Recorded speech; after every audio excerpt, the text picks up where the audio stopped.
Dwight Gooden, affectionately known as Doc, mirrors the fleeting brilliance of a shooting star. As a teenager, he and teammate Darryl Strawberry simultaneously took the major leagues by storm, helping to transform the New York Mets organization into a perennial contender. As a 20-year-old, Doc assembled one of the finest pitching seasons in baseball history. His overpowering fastball and devastating curveball were a lethal combo. At the pinnacle of his career, fans and teammates alike felt they were watching a player destined for Cooperstown. However, behind all the success, Gooden battled personal demons, struggling with substance abuse and legal issues. His rapid ascent to superstardom was followed by a swift downturn. After hitting rock bottom, Doc made an improbable comeback to achieve a remarkable pitching feat. Thank you to everyone for the suggestions, and make sure to leave a comment on who you want to see next. As always, if you enjoy, please leave a like and consider subscribing. Make sure to follow me on Instagram at cam23_YT and hit the bell to enable all notifications so you don't miss any future Cam23 videos. Dwight Eugene Gooden was born on November 16, 1964, in Tampa, Florida, to parents Dan and Ella. Dan coached youth baseball, and despite struggling with alcoholism, his burning passion for the game rubbed off on Dwight. He taught his son the key fundamentals of pitching, including how to maintain proper balance.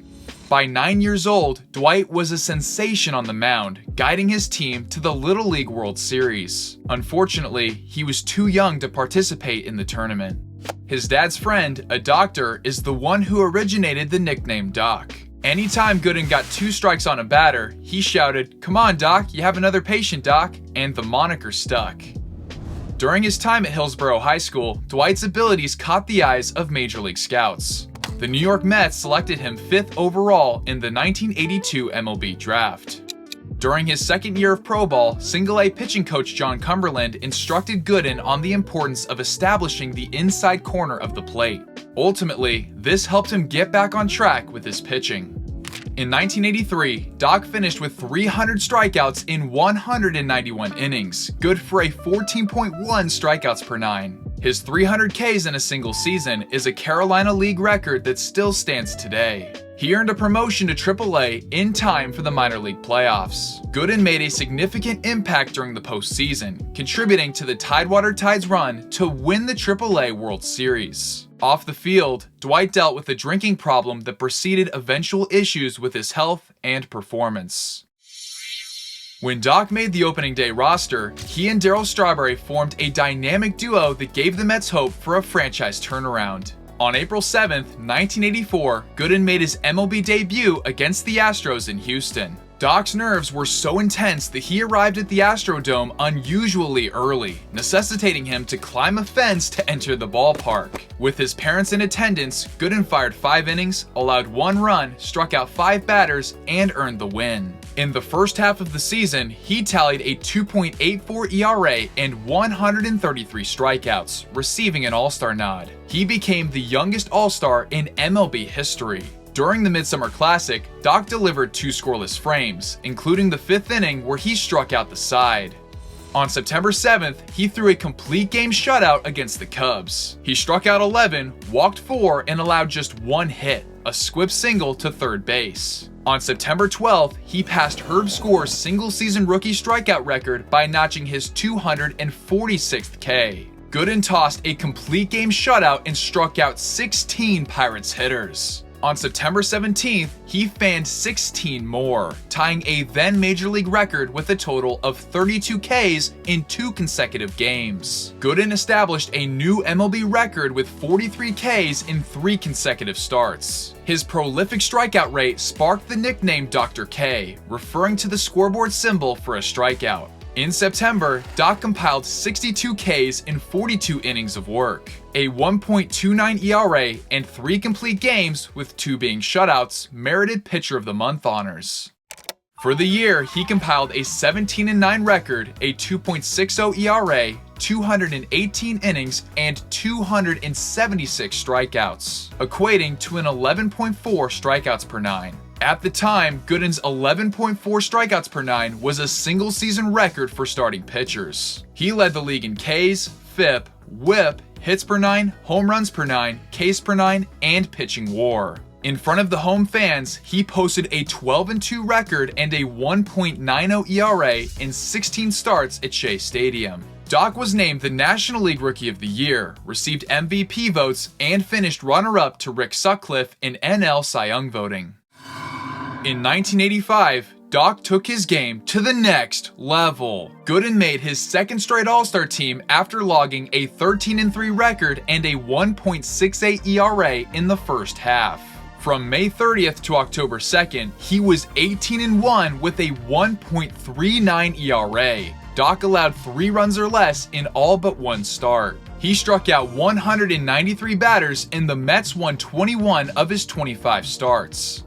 On August 20th, facing the Giants, he threw a complete game shutout and struck out a season-best 16 batters. Notably, Gooden went 49 consecutive innings without allowing an earned run from August 31st to October 2nd. In September, Doc threw 9 innings in 4 of his 5 starts and posted a 0 ERA in 44 innings. He was named Pitcher of the Month. With an MLB best 24 wins, a 1.53 ERA, and 268 strikeouts, Gooden secured the pitching triple crown and became the youngest 20-game winner ever. Doc was 129% better than league average according to ERA+. He was also a workhorse, throwing 276 2/3 innings and twirling 16 complete games, with 8 being shutouts. Gooden went the distance in 45.7% of his starts. Go the distance. He also led the NL in complete games, innings pitched, WAR, ERA+, and FIP, short for fielding independent pitching. It's similar to ERA, but focuses on what the pitcher has the most control over, such as strikeouts, walks, hit by pitches, and home runs. His 1.53 ERA was the lowest since Bob Gibson recorded a 1.12 ERA during the year of the pitcher in 1968, before the mound was lowered. No starting pitcher has been able to match Doc's ERA since. Post-1900, Dwight's 12.2 pitching WAR ranks 4th, behind Cy Young in 1901 and Walter Johnson in both 1912 and 1913. His 13.3 total WAR is only bested by Babe Ruth and Walter Johnson.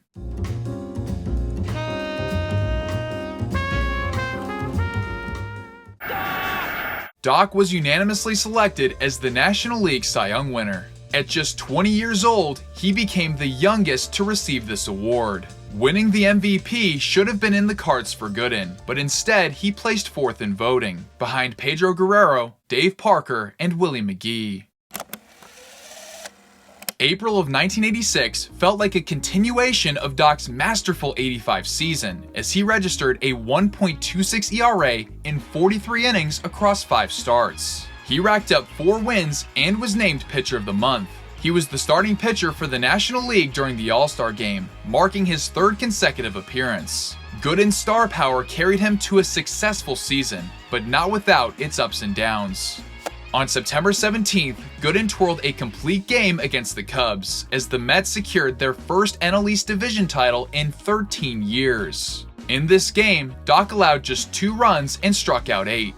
He finished the year with a 17-6 record, a 2.84 ERA, 200 strikeouts, and 12 complete games, including 2 shutouts. Dwight became the first pitcher to strike out 200 or more batters in each of his first 3 MLB seasons. He garnered a 7th place finish in NL Cy Young voting. The wear and tear of alcohol, drugs, and a long season led to an overall regression. Doc's habit of partying with his rambunctious Mets teammates led him to experiment with cocaine use. The 1986 Mets won an MLB best 108 games and played the Astros in the championship series. In Game 1, Gooden tossed 7 strong innings, allowing just 1 earned run, but took a tough luck loss. Doc completed 10 innings of 1-run ball in Game 5, but was handed a no decision. The Mets won in 12 innings and advanced to the Fall Classic a day later. Facing the Red Sox, Gooden struggled in the World Series, allowing a combined 10 runs in 2 starts. Luckily, the Mets had good fortune on their side, staging a dramatic comeback in Game 6 and winning it all in 7 games. Later that night, Dwight never made it to the celebration with his teammates. During the World Series parade the next day, he he was nowhere to be found. Drugs stole what should have been the happiest day of his career. A rough offseason carried over into spring training in 1987. Doc failed a drug test for cocaine and entered rehab for the first time. 2 months of treatment were not able to cure his addiction. He rejoined the Mets in June, dropped his arm slot in his delivery, and strung together a solid season, all things considered. A 15-7 record, a 3.21 ERA, 148 strikeouts, and 7 complete games, with 3 being shutouts, led to a 5th-place finish in NL Cy Young voting. In 1988, Doc returned to a full workload on the mound and made his 4th All-Star team.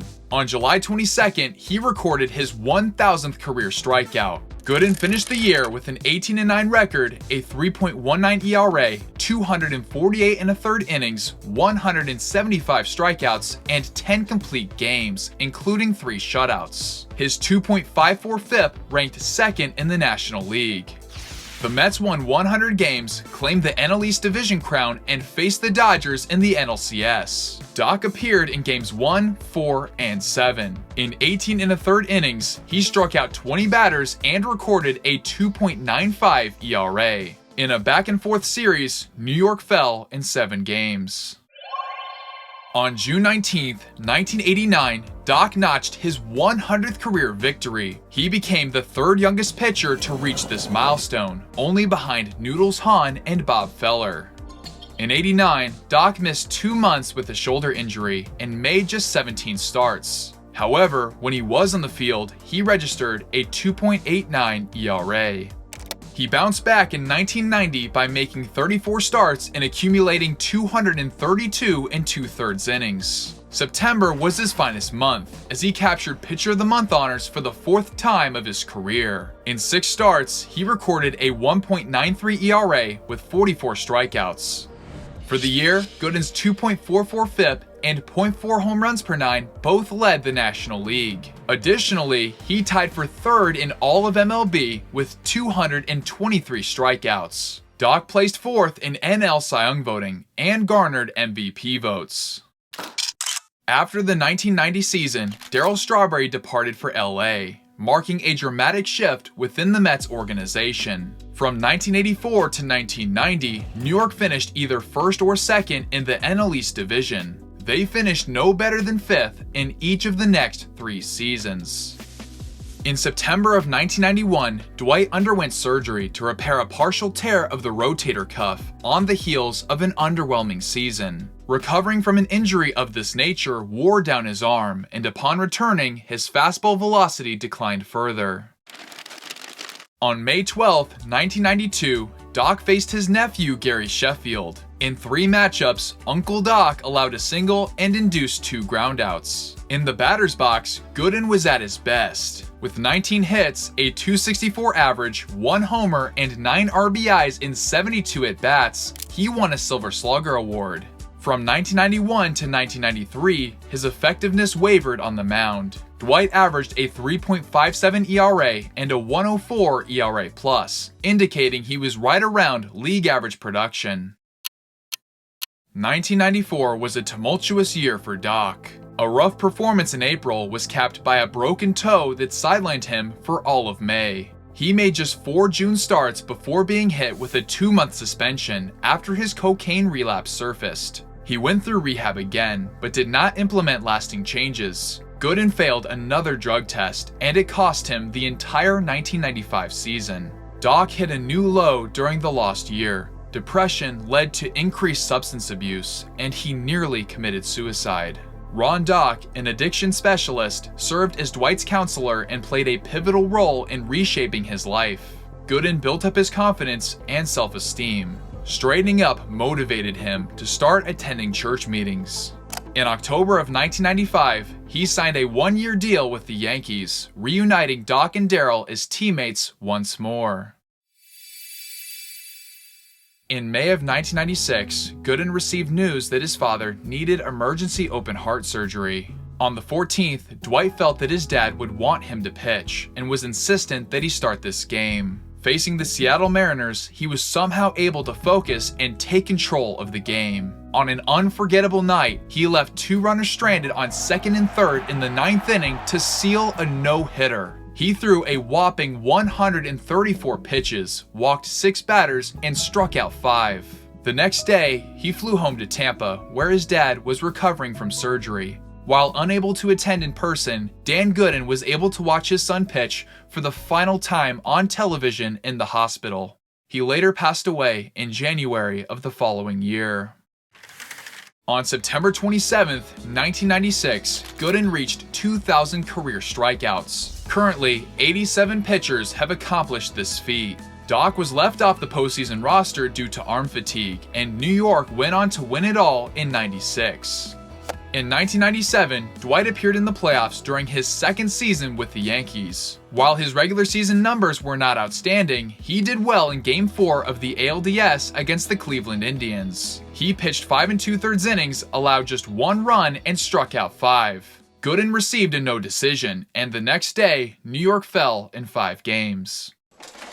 When the season concluded, Doc was a free agent and signed a 2-year contract with the Indians. In 1998, Gooden posted an ERA below 4 for the first time since 1993. He made 2 forgettable starts in the playoffs as the Indians lost to the Yankees in the championship series.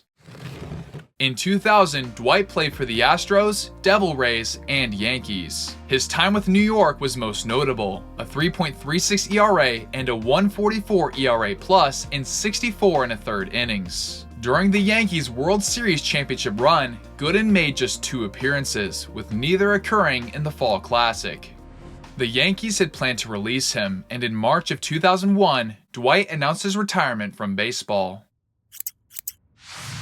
For his career, Doc amassed a 53 WAR, 194 wins, a 3.51 ERA, 2,293 strikeouts, and 68 complete games, including 24 shutouts. He was a 4-time All-Star, 2-time World Series champ, the 1984 NL Rookie of the Year, and the 1985 NL Cy Young winner. He threw a no-hitter and was awarded both a Silver Slugger and a Triple Crown. Sadly, a vicious cycle of relapse, incarceration, and rehab began after baseball. It was not until a decade later that Doc finally started to reclaim his life by seeking treatment. While every day is a mental battle, that has not stopped him from making public appearances and promoting good causes. In 2010, Doc Gooden and Darryl Strawberry were both inducted into the Mets Hall of Fame. In 2013, Dwight became a spokesman for Pink Tie, a charity that helps in the fight against breast cancer. In 2023, Gooden held a charity billiards event to help raise funds for Pawns of War, an organization that provides service and companion dogs to disabled veterans, first responders, and Gold Star families. If you would like to learn more about 2 of the charities Doc supports, I will leave the links in the description of this video. In January of 2024, the Mets announced their plans to retire uniform numbers 16 and 18 to honor Dwight Gooden and Darryl Strawberry respectively. Doc's ceremony will be held on April 14th, and Darryl's on June 1st. Doc's story should serve as a reminder that it is never too late to turn your life around. From the heights of superstardom to the depths of addiction, Gooden's path has been marked by both triumphs and tribulations. Yet through it all, he has emerged as a symbol of hope and perseverance. Let me know in the comments down below your thoughts on the video. If you enjoyed, please leave a like and consider subscribing. Thank you all for watching, and I'll see you guys in the next video. Later.